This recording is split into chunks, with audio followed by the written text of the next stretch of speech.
Vokatry ny fiaraha-miasan'ny fanjakana sy ny sehatra tsy miankina kosa dia fantatra fa hahazo foto-drafitrasa vaovao ny fokontany Antohomadinika manodidina ny lalamby. Dia jerentsika avy hatrany ny sary. Fokontany miampy dispensaire no ajoro eto amin'ny fokontany Antohomadinika manodidina ny lalamby. Ny maraina teo no nametrahana ny vato fehizoro mariky ny fanombohan'ny asa. Mirefy 20 metatra tora-drony foto-drafitrasa orona ary ny orinasa miankina no miantoka ny lany rehetra fanatanterahana ny tetika azy.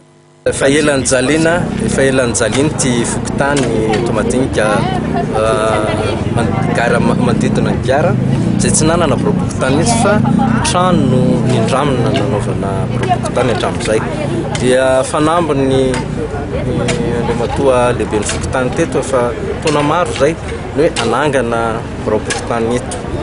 Tonga izao tsika amin'ny fotoana nahita fiaraha-miasan'ny izay sorana papy-masa eto Antohomadinika izay namatsy rabola ny fananganana hatramin'ny voalohany ka hatramin'ny farany an'ilay trano tompon'olona fokontany sady dispensaire le izy zany no trano fokontany. Zavatra ngeza be angamba zany raha eto anivon'ny fiadidina ny tanàna Antananarivo indrindra eto anivon'ny boriboritany voalohany ary izay iarabana ny fokontany sy ny mponina satria raha tao anatin'izay taona maro ny jaliana tsy nana fokontany zay natsangana zavatra toy izao dia zava-dehibe zany ary manasongadina tokoa ny fiaraha-miasan'ny fanjakana satria ny fokontany dia raha fanjakana foana.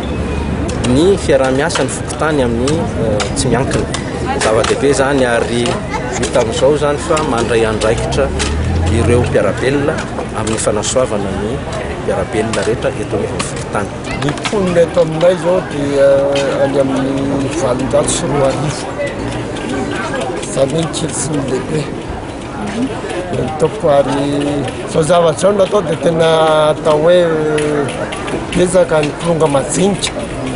Zay no nahatonga ny mpiara-miombinantoka ny Batimaksa be rehefa hanao fokontany ihany dia andao asiana dispensaire satria tena mila fitsaboana ireo zaza madinika ireo.